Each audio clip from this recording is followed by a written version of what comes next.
Hello students, in this video I am going to discuss about the relationship between empirical and molecular formula.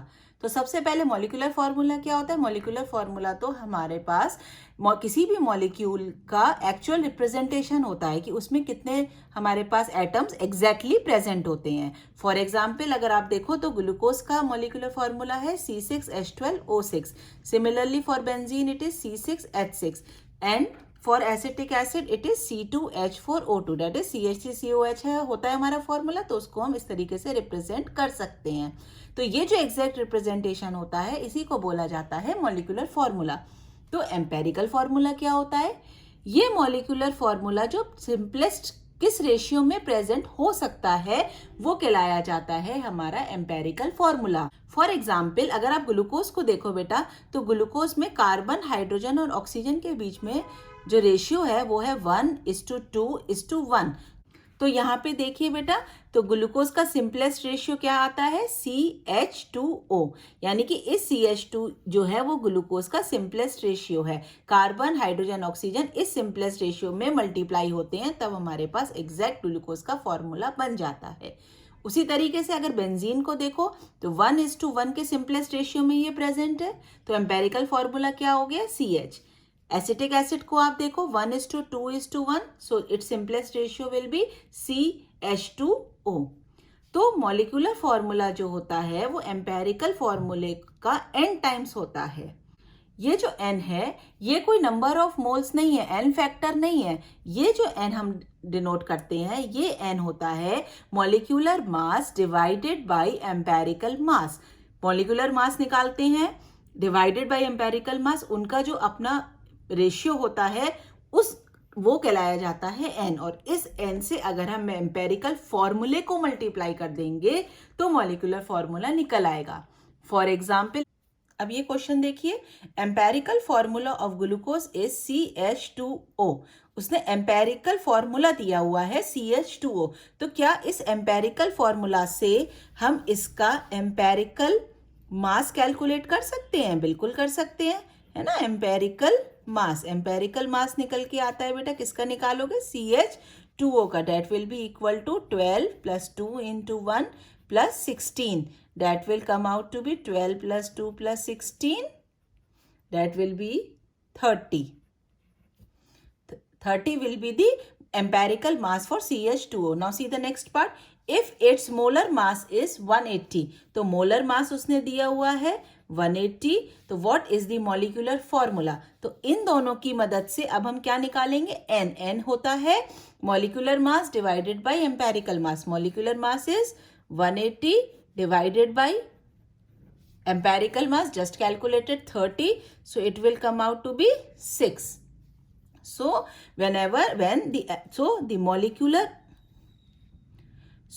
molecular formula will be 6 multiplied by the empirical formula. That will be equal to 6 into what is the empirical formula given? CH2O. तो ये बन जाता है बेटा C6H12O6. This is your empirical molecular formula for glucose. अब इसी चीज़ों को अप्लाई करके, ये फॉर्मूले को हम अप्लाई करके हम किसी भी रेशियो से हम मॉलिक्यूलर और एम्पेरिकल फॉर्मूला निकाल सकते हैं. उसके लिए अब हम न्यूमेरिकल समझेंगे. देखिए बेटा, see the question. In an organic compound, the mass percent of carbon, hydrogen and nitrogen is 40.57, 8.53 and 23.65 respectively, and rest is oxygen. The molar mass of the compound is 59 and what is its molecular formula? अगर हमारे पास इस तरीके के questions आते हैं तो हमें सबसे पहले बेटा इनके जो गिवन मास परसेंट हैं वो हमारे पास जब भी हमारे पास इस तरीके का क्वेश्चन आएगा तो हमें एक टेबल बनानी होती है. इस टेबल में हम कॉलम्स बनाते हैं जिसमें फर्स्ट कॉलम में रिप्रेजेंट किया जाता है एलिमेंट, वो एलिमेंट जो हमें क्वेश्चन में गिवन होते हैं. इस क्वेश्चन में हमें गिवन है carbon, hydrogen, nitrogen and rest is oxygen. This means oxygen. They are not in the molecular 1 they are in the atomic form. तो जो ऑक्सीजन भी हम कंसीडर करेंगे वो ऑक्सीजन के O के फॉर्म में हम कंसीडर करेंगे एटम को। अब उसने हमें मास परसेंट गिवन कर रखा है, तो हमारा जो सेकंड कॉलम होता है उसमें हम मास परसेंट लिखेंगे, the one which is given in the question. तो कार्बन का मास परसेंट उसने गिवन करा है 40.57, हाइड्रोजन का गिवन करा है बेटा 8.53, नाइट्रोजन इज 23.65 और रेस्ट इज ऑक्सीजन। तो अब रेस्ट इज ऑक्सीजन का मतलब कि अब हम ऑक्सीजन को कैसे निकालते हैं, just by adding these 3 and subtracting from 100, क्योंकि सबका कॉम्पोजिशन 100% होता है। तो अगर हम इसको सॉल्व करेंगे तो आप देखो बेटा ऑक्सीजन का जो निकल के आएगा वो आएगा 100 माइनस 40.57 प्लस 8.53 प्लस 23.65। इसको जब आप सॉल्व करोगे then you will get it as 27.25। तो इससे हम ऑक्सीजन का मास परसेंट कैलकुलेट कर लेंगे। Then in the third column atomic ratio होता है mass percent divided by its atomic mass, not the atomic number, atomic mass. तो एटॉमिक रेशियो है ना, तो अब गिवन कितना है 40.57, क्या होता है कार्बन का 12, सो सॉल्व इट डाउन। इसी तरीके से 8.53 divided by 1, 23.65 divided by 14, 27.25 divided by 16। अब बेटा एक चीज हमेशा याद रखना, जब भी हम ये प्रॉब्लम्स को सॉल्व करते हैं try to solve it up to the 2 decimal place. अगर हम 2 डेसिमल प्लेस तक सॉल्व करेंगे तो हमारे पास कभी भी कोई मिस्टेक नहीं आती है। 1 डेसिमल प्लेस तक सॉल्व करोगे तो यूजुअली हमें पास एरर्स आते हैं। तो अगर हम इसको सॉल्व आउट करते हैं, I have already done it, it will give you 3.38, 8.53, 1 से डिवाइड करोगे सेम रेशियो आएगा, दैट इज 1.69, 1.70। अब थर्ड कॉलम में हम निकालते हैं सिंपलेस्ट रेशियो। अब ये जो सिंपलेस्ट रेशियो होता है बेटा, ये हमें इनका कंपेयर करना होता है। तो हमारे पास जो सबसे लोएस्ट वाला रेशियो होता है उस रेशियो से हम सबको डिवाइड कर देते हैं। जैसे 3.38 divided by 1.69, it is equal to 2 times, दिख रहा है बेटा। 8.53 divided by 1.69, it is 5.02। 1.69 divided by 1.69, 1। 1.70 divided by 1.69, 1। Now in the last column simplest whole number ratio, हमने कोई भी मॉलिक्यूलर फॉर्मूला ऐसा नहीं देखा जिसमें हमने देखा हो कि कार्बन है 4 की जगह यहाँ लिखा हो 4.02, 4.3, 4.5, नहीं। तो जो भी हमारा रेशियो होता है वो हमेशा होल नंबर में होता है। तो यहाँ पे जो भी रेशियो आएगा उसको हमें कन्वर्ट करना होता है होल नंबर में। तो यहाँ पे तो ऑलरेडी 2 है, it is 2। 5.02 will be approximately equal to 5 and this is 1। So this we have calculated the things from the given in the question. अब क्या करना है, क्योंकि हमें तो मॉलिक्यूलर फॉर्मूला निकालना है, तो मॉलिक्यूलर फॉर्मूले को हम कैसे निकालेंगे बेटा, मॉलिक्यूलर फॉर्मूला निकाला जाता है यहाँ पे रेशियो बना के। तो इससे हमारे पास जो सिंपलेस्ट होल नंबर रेशियो आया, इससे हम बनाते हैं अपना एम्पेरिकल फॉर्मूला। तो एम्पेरिकल फॉर्मूला बना हमारे पास carbon, hydrogen, nitrogen, oxygen. Carbon है 2 times, hydrogen 5 times and nitrogen and oxygen are 1 times. So this is our empirical formula. By the help of empirical formula, we can calculate empirical mass. It is equal to 2 into 12 plus 5 into 1 plus 14 plus 16. When we solve it, it comes out to be 59. And in the question it is given that the molar mass of the compound is 59. So molar mass 59. So by the help of this we can calculate N, which is equal to the molar mass divided by the empirical mass, that is equal to 59 divided by 59. We have just calculated it, so it comes out to be 1. So in this case molecular formula will be equal to 1, this is your N into empirical formula, which is equal to 1 into empirical formula. Here 1 into C2H5NO. So you will simply get it C2H5NO is your answer. I hope you have understood this. Now we will do the next problem. The mass percent of organic compound is carbon is equal to 57.8, hydrogen 3.6% and rest is oxygen. जब rest is oxygen आता है बेटा तो again हमें कैसे calculate करना है, हमें ऑक्सीजन की परसेंट निकालनी होती है by 100 minus the given percent of carbon plus the given percent of hydrogen. तो इससे हम निकाल लेंगे which comes out to be 38.6%. तो अब हमारे पास कौन कौन से एलिमेंट्स हो गए, carbon, hydrogen and oxygen. What is the mass percent? It is 57.8. Here it is 3.6 and oxygen we have just calculated is 38.6. Atomic ratio 57.8 divided by 12, 3.6 divided by 1, 38.6 divided by 16. When we solve it, it comes out to be 4.82, 3.6 and it is 2.41. Now for the simplest ratio, 4.82 will be divided by 2.41, which is equal to 2. 3.6 divided by 2.41, it comes out to be 1.49. 2.41 divided by 2.41, that is equal to 1. अब हमें बनाना है बेटा simplest whole number. तो अब हम इसको, ये तो हमारे पास 2 हो जाएगा, लेकिन ये जो है 1.49 और अप्रॉक्सीमेटली ये क्या बन जाता है 1.5. तो इसको अगर हमें होल नंबर बनाना है तो हमें इसको किससे मल्टीप्लाई करना पड़ेगा, 2 से मल्टीप्लाई करना पड़ेगा, क्योंकि तभी ये हमारे पास होल नंबर में कन्वर्ट होगा 3 में. तो जब हम इसको मल्टीप्लाई करते हैं 3 से तो याद रखना बेटा हमें जो बाकी के रेशियोज आएंगे उनको भी सेम नंबर से मल्टीप्लाई करना पड़ेगा. जब हम इसको होल नंबर बनाएंगे तो हमें इसको 2 से मल्टीप्लाई करना पड़ रहा है, तो हमें कार्बन और हाइड्रोजन को भी 2 से मल्टीप्लाई करना पड़ेगा, वरना हमारा रेशियो एक सा नहीं आएगा. So now it comes out to be 4, 3 and 2. So now the empirical formula will become carbon 4, hydrogen 3, oxygen 2.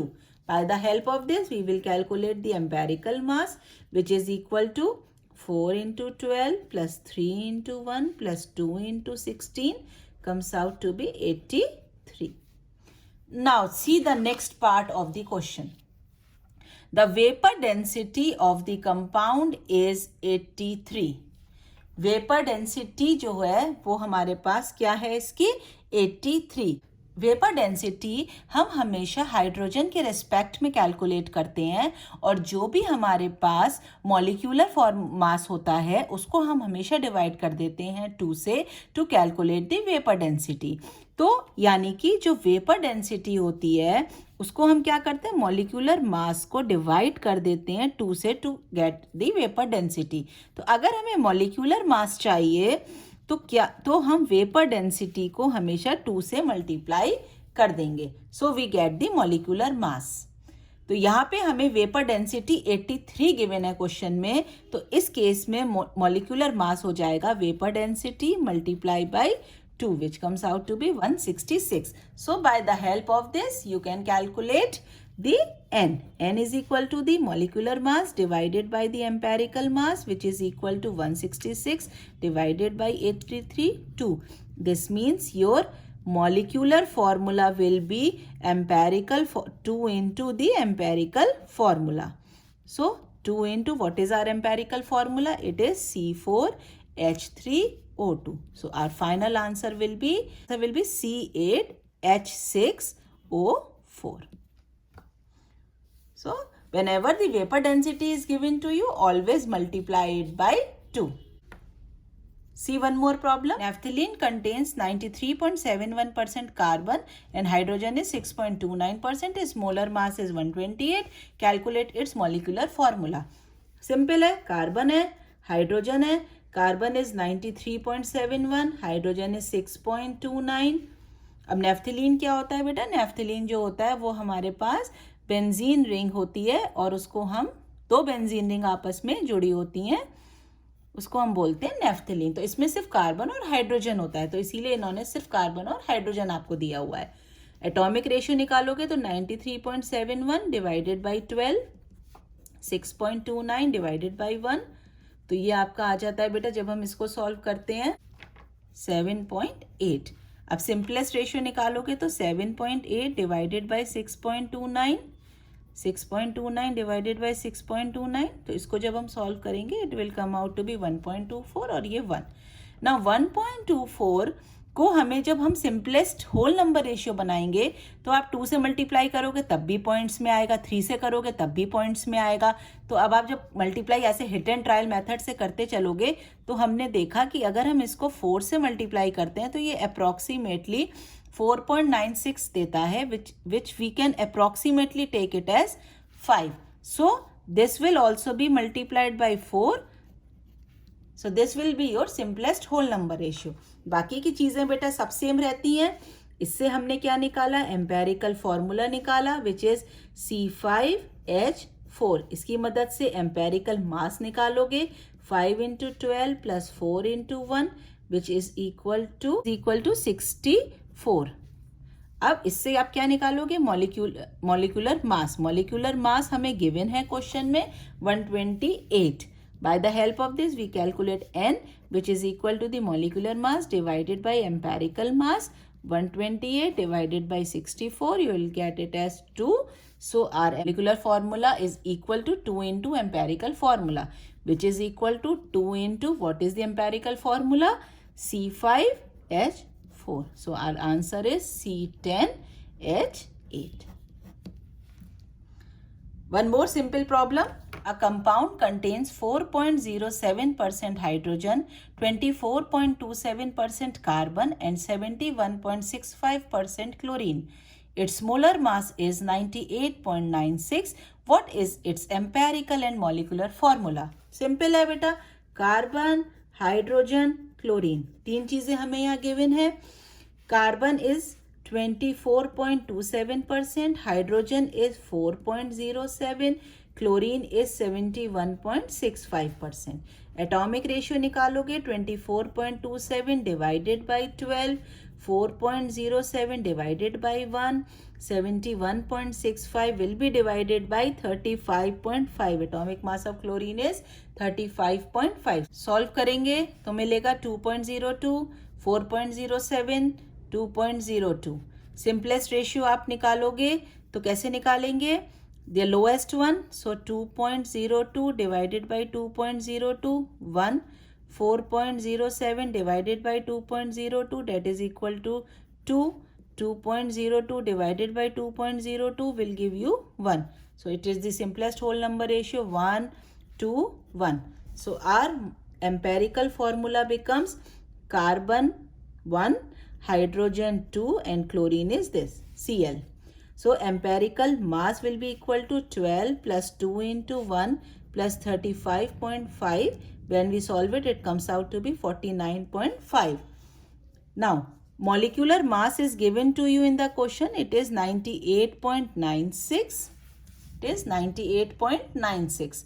So, N can be calculated by molecular mass divided by the empirical mass, which is equal to 98.96 divided by 49.5, which is equal to 2 times.